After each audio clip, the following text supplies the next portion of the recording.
The Dow hanging on by a thread. It's hanging on by a thread. We're up 7 points right now. Let's face it, today the market has been mostly spinning its wheels, but it's been really a phenomenal week. And the big winner today, and that's kept the Dow and the S&P a little bit higher. Energy leading the way. ExxonMobil just absolutely crushing it on consensus. Chevron, they're pumping out a record 2.9 billion barrels of oil a day. So energy doing very well. But the market, here's one of the problems, folks. It's right there at the top of the resistance range. And I got to tell you, it means that in my mind, we're going to see a massive leg to the upside. I'm talking about a huge move after a short pause or a meaningful pullback. Although I'm not sure where we test the Christmas Eve lows. But let's ask our next guest because they're all experts on this stuff. Stock Swoosh, Melissa Armo from All-Star Charts, JC Parets, and BubbaTrading.com Chief Strategist Todd Horwitz. Todd, I got to start with you. It's been a while since we've talked. You were pessimistic. You were, you were like the Scrooge, man. And I mean, are you in this market yet? What are you doing right now? What should our audience be doing? What's up, Charles? You've been in fuego. You've been so hot. I watch you every day. You've been firing it up. Listen to me, Charles. As an investor, I've never gotten out. Okay, I don't get out as an investor. As a trader, I'm still trying to look for a spot to sell it. I think this market's going to test the lows again before we get the next meaningful leg up. But as an investor, and I tell all investors, don't watch the day-to-day action. The market will drive you crazy. Over the long haul, the markets go up 8% year over year. That's a fact. Getting good companies, good stocks. Listen to Charles Payne, and you'll be good. And on that note, though, what are some of the longer-term positions that you're holding? Todd? I'm holding Apple. I'm holding Amazon. I'm holding Facebook. I'm holding Ambarella. I'm holding a whole litany of stocks, a whole wagon full, which I continue to buy all the time. I buy something almost every day. Right. I buy a stock, or I use some sort of strategy to get into a stock because I want to net at the end. I want to be long the market. Although in the short term, from a trader standpoint, I'm looking to short the market right here. JC, you're the all-star chartist here. What's the charts telling you right now, and what's today's action specifically telling you?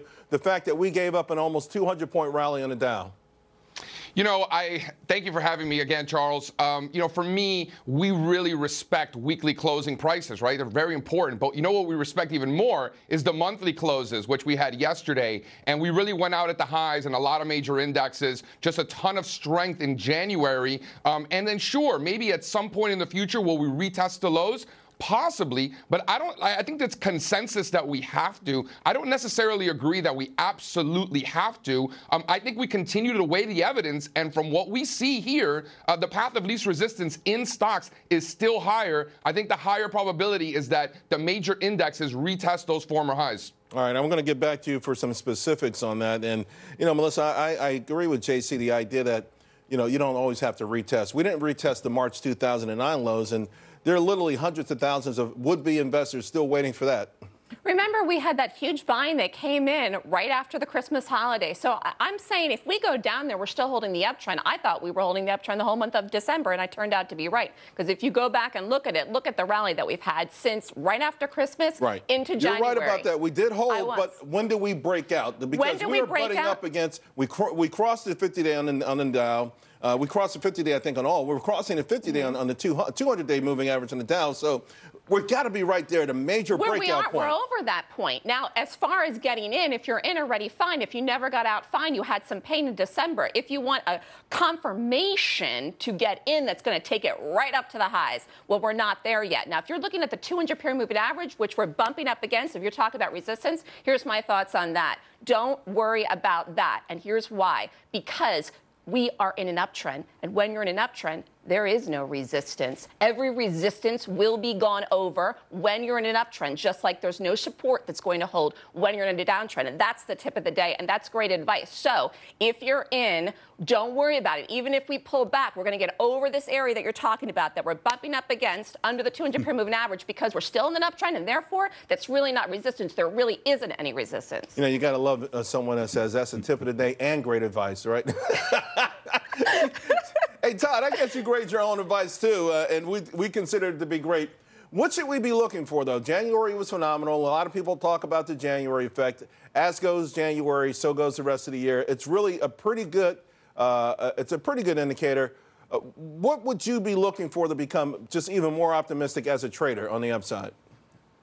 Well, I'd like to see a little bit of a pullback to see how we're going to test these lows. You know, we should consolidate here for a while. Now, again, you mentioned it a few minutes ago. Either we're going to consolidate and break up to the upside or consolidate and break down. You know, I look at the market in 3 phases. Right now, we should enter a consolidation phase, which I think we've been in for the last few days. I would like to see it stretch farther. Now, eventually, if we start to hold and make higher lows within that consolidation, I think we will break the next leg up. I just right now don't see it. I think this looks more like a retailer fear of missing out rally and not a real rally. The volume has not been very good in this entire rally going all the way back to Christmas Eve. JC, give us some of the names that you're looking at there because you're very optimistic.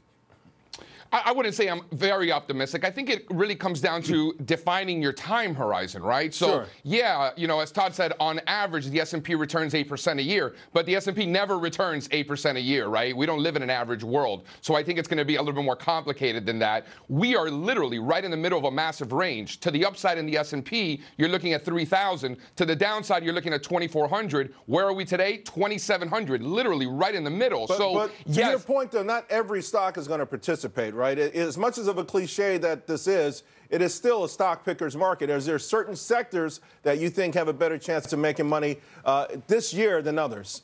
Yeah, Charles, it's a market of stocks, right? And I think that we're going to be in this range that I just mentioned, a massive wide range. And that's just the world that we live in. But to your point, yeah, I think there's sectors that do well, some that do not. I think the key is going to be regional banks and broker dealers. Okay, if banks we're and broker above dealers. the 07 highs, Less than a we minute want to be long. Less than a minute to go, guys. Real quick, Melissa, and now if I can see if I can get everyone in. If we get a trade deal and there's no government shutdown, what does that do for the market? I think the market's going to blow if we actually get a trade deal. But if we don't get a trade deal by that March 1st deadline, then I think it's not going to mean the market's going to break the downtrend. I mean, the uptrend. It doesn't mean we're going to go into a downtrend, but it means that we could go down and drop off. Same question. Trade deal, no shutdown. Listen, I think China's already priced in that there's going to be a deal. I think the market gets one big spike up and sells off after that. JC, tweet us at CV Payne. We'll share it with the audience that way because we got to give it to Lauren Simonetti. She's in for Liz Klayman. And you're giving me a market right at 25,000. Charles Payne, thank you. Happy weekend.